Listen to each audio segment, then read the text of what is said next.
बहुत समय पहले खासी पहाड़ियों के बीच एक विशाल पहाड़ था, शिलोंग पीक।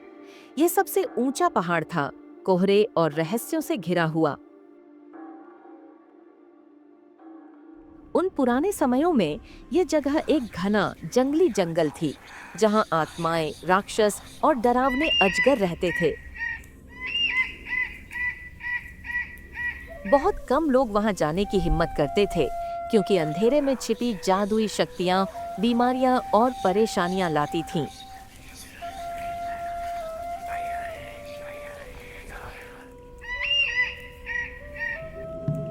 ऊंचे पहाड़ पर एक शक्तिशाली देवता रहते थे, यू लेई शिलोंग, जो इस भूमि के रक्षक थे। वे दिखाई नहीं देते थे, लेकिन हर कोई उनकी उपस्थिति महसूस करता था। एक बुद्धिमान व्यक्ति, यू शिलोंग, ने सबसे पहले उनकी महानता को पहचाना और लोगों को प्रार्थना और बलि चढ़ाने की विधि सिखाई।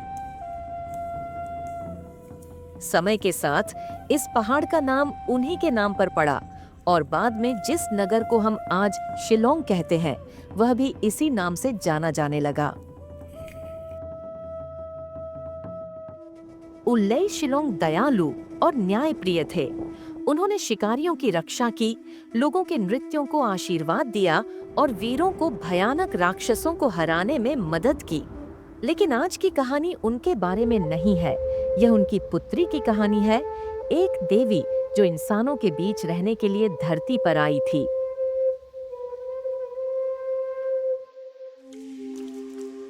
सैकड़ों साल पहले, जहां आज हम पोमलाकराई कहते हैं, वहां माराई गुफा थी। उसके पास एक विशाल चट्टान खड़ी थी, इतनी ऊंची, इतनी सीधी कि किसी इंसान ने कभी उस पर कदम नहीं रखा था। लेकिन एक दिन वहां कुछ अद्भुत हुआ।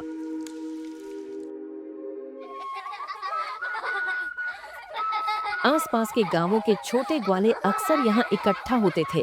वे बांसुरी बजाते, तीरंदाजी का अभ्यास करते और उनकी हंसी चारों ओर गूंजती रहती। लेकिन उस दिन उनकी खुशी अचानक थम गई। चट्टान के ऊपर एक लड़की चुपचाप बैठी उन्हें देख रही थी। वह इतनी सुंदर थी जितनी उन्होंने कभी किसी को नहीं देखा था, और उसके कपड़े इतने भव्य थे जैसे उन्हें किसी इंसान ने नहीं बनाया हो।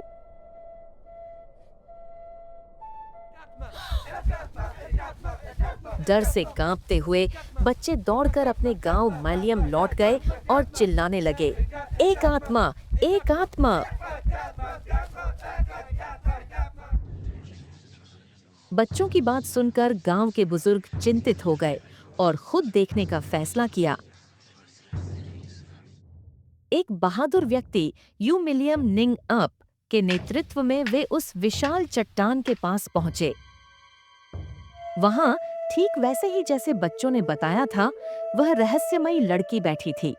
उसकी सुंदरता अद्भुत थी, लेकिन जब गांव वालों ने उसे पुकारा तो वह चुपचाप बिना हिले डुले वहीं बैठी रही।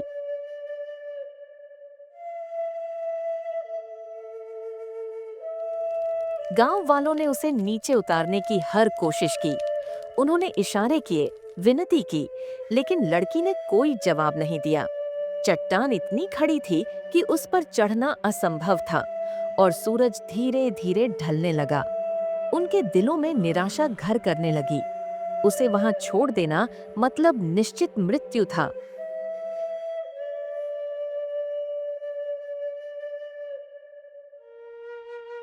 तभी यू मैलियम निंग अप की नजर गुफा के पास उगे जंगली फूलों के एक गुच्छे पर पड़ी।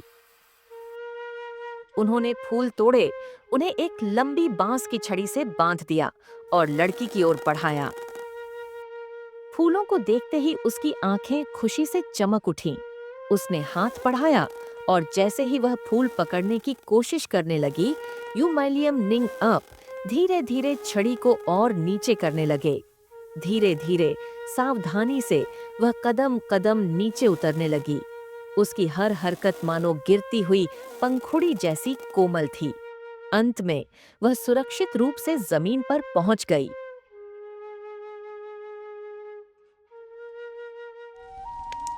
मिलियम निंगअप उस लड़की को अपने घर ले गए और उसे गा बा सिंथियू नाम दिया, जिसका अर्थ है फूलों से आकर्षित होने वाली।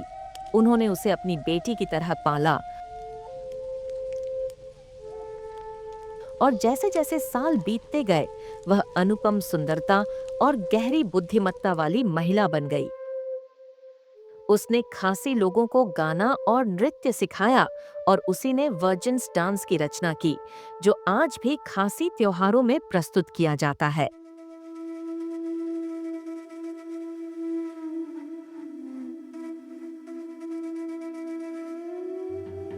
लेकिन वह सिर्फ एक गिफ्टेड डांसर ही नहीं थी, वह एक लीडर भी थी। उसकी बुद्धिमत्ता और न्यायप्रियता इतनी गहरी थी कि गांव के बुजुर्ग भी उससे सलाह लेने आते थे। जल्द ही लोग उसे कासियम यानी मुखिया कहने लगे। उसने एक महान योद्धा यूकोंगोर नोंगजरी से विवाह किया और दोनों ने मिलकर नोबल संतानों का पालन पोषण किया, जो आगे चलकर खासी शासक परिवारों के एंसेस्टर्स बने।